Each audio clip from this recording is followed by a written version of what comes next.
Hello guys, may mga t-shirt ba kayo dyan na pinaglumaan at ayaw nyo nang isuot?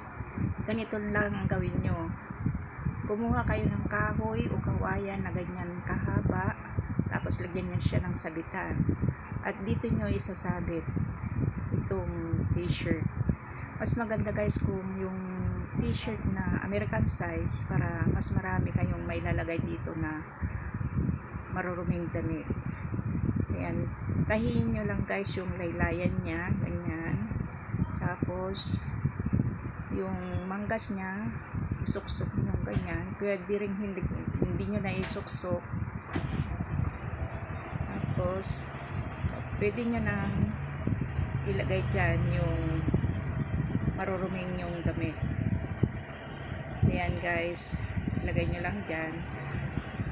Kung sakaling nagustuhan mo itong aking video, paki-like and share. At kung hindi ka pa nakapag-subscribe sa aking YouTube channel, mag-subscribe ka na para updated ka palagi. At hindi lang yan guys, pwede pang lagayan ng cellphone yung bulsa niya. Ayan o. Lagay nyo dyan yung cellphone nyo. At meron pa guys, hindi lang yan. Ayan, pwede pang lagayan ng taguan ng pera. Ayan, kung pinagtataguan nyo ng pera yung mister nyo, dito nyo itago o para hindi niya alam. Ayan, hindi halatadong may pera yan o. Yan nyo. O diba?